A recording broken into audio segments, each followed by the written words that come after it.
Without an understanding of our small group nature and our fear of rejection and so on, people can be easily manipulated by others. We're easily fooled by personalities who present the news, thinking that somehow they're extremely intelligent, are presenting truth when in fact they're reading off a teleprompter what some biased person wrote or assembled. Newscasters are incorporated into our family unit, and people erroneously assume that they're going to present an unbiased, fair presentation. The news media, regardless of whether it's MSNBC or ABC or Fox News and so on, are businesses and basically forms of entertainment. And newscasters are not free to express their opinions, perhaps a little more so on Fox News. But in any case, in the next election, remember, Obama and all the other politicians are not part of your group and will operate only in their own self-interest, not yours.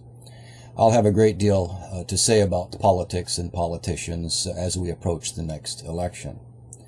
Now, we run into the same issue with actors and actresses, often role models with whom we closely identify. Charlie Sheen, it would seem, is our current role model, as well as Lindsay Lohan. We assume that because an actor plays some important role, that he or she is smart, winning, for example, knowledgeable, and has a finger on the pulse beat of life. An actor is just that, someone playing a role, and most get very confused as to their identity and who they are.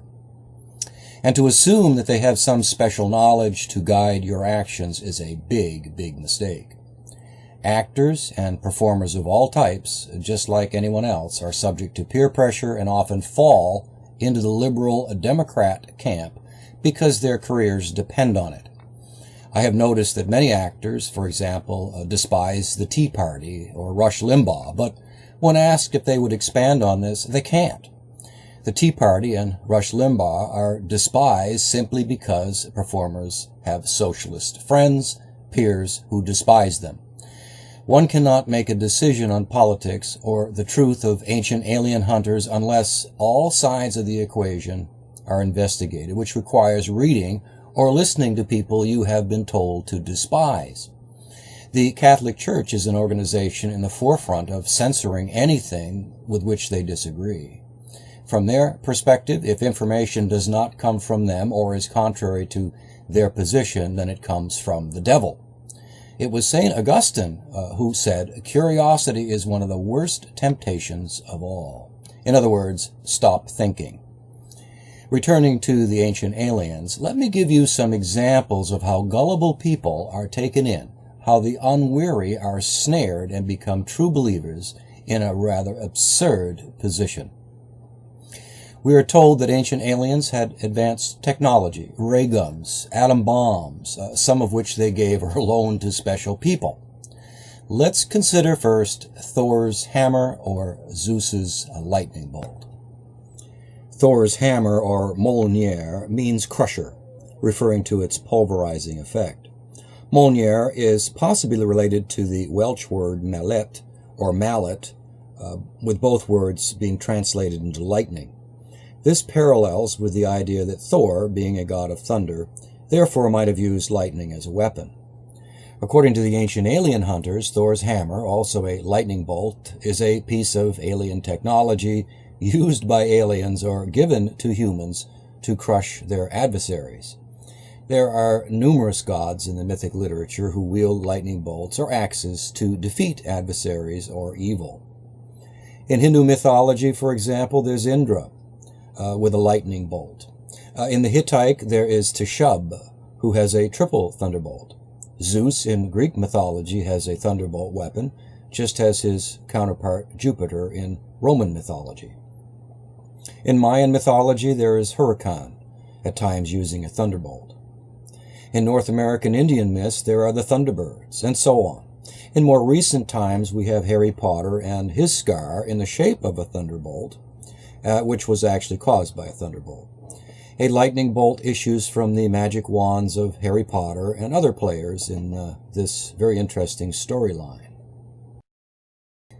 So where does all this alien technology nonsense come from? That is, aliens coming to Earth and giving special people special weapons, if you will, to defeat their enemies. Mo Mandelker, in his 2300 BC event referenced in an earlier YouTube presentation, makes an impressive case, once again, for the lightning bolt emerging from ancient interpretations of a meteor shower through which the Earth passed. The explanation of these people involved gods and their weapons of destruction. Again, these are human interpretations of a meteor shower. These stories appear to have entered myths at approximately the same time period, with mythic elaborations as time went on. This, to me, is a more reasonable explanation than that presented by the ancient alien hunters.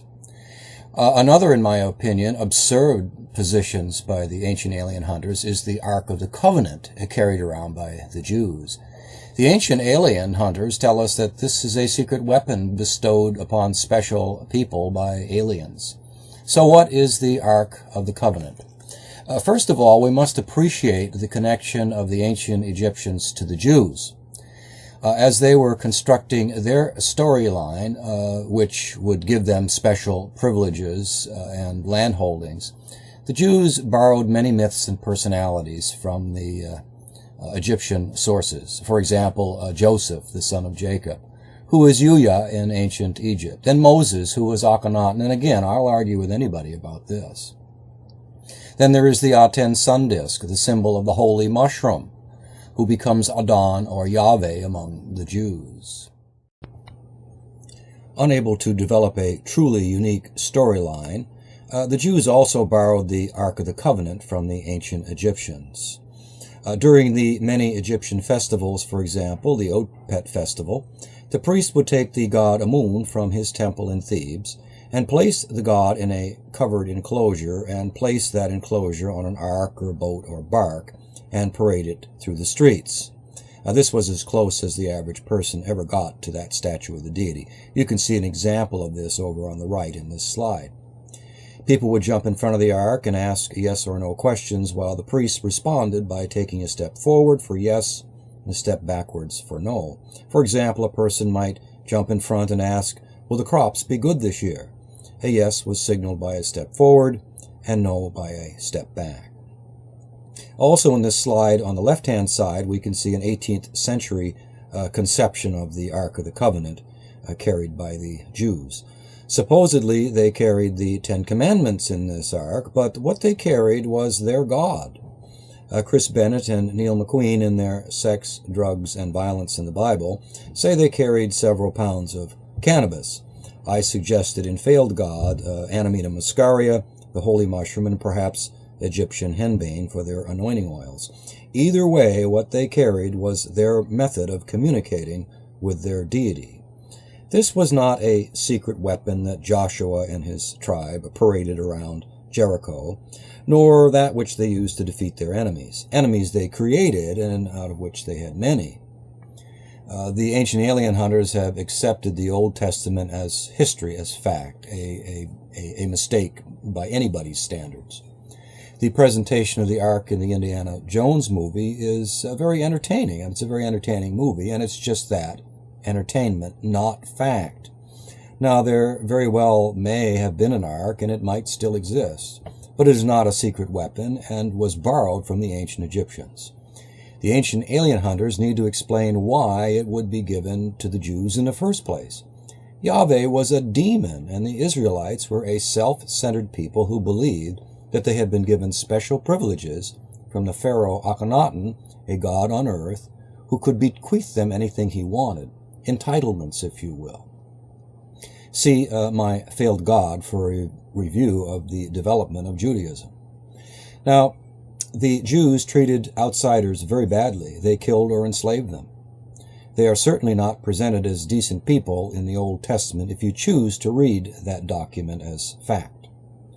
Now, the gullible will buy into this because the ancient alien hunters present themselves as scientists, and they are being presented on, quote, quote, the History Channel, suggested that what they're presenting is history or fact. The History Channel should rethink this position and at the very least offer a rebuttal. But this is doubtful because they're making lots of money, and money, like beautiful women, usually gets in the way of critical thinking.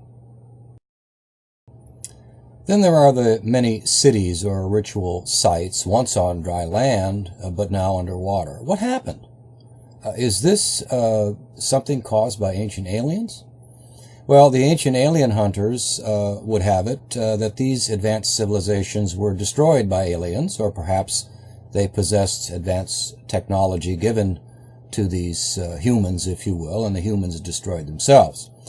I have also mentioned in previous presentations about global warming and sea levels rising some 350 feet by at least 5600 BC.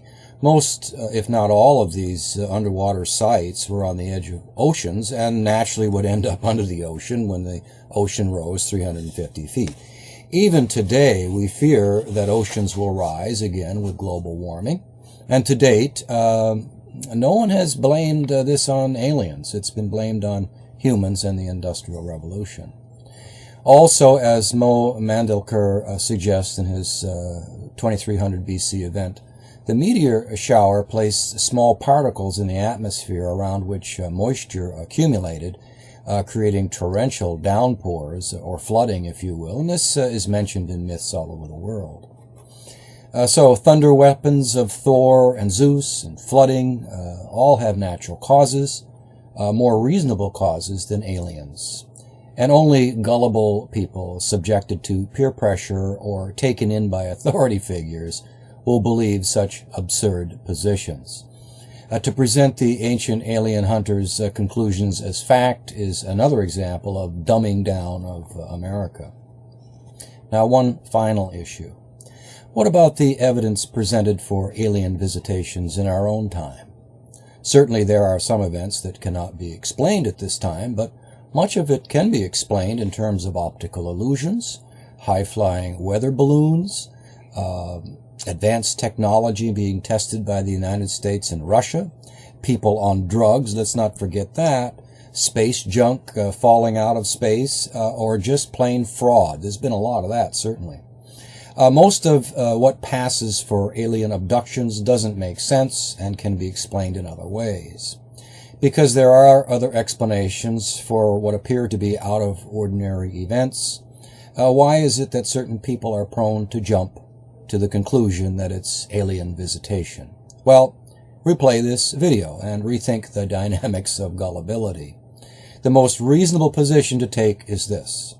Show me some real, tangible, unambiguous evidence, and I will believe. The ancient alien hunters do not have such evidence to present.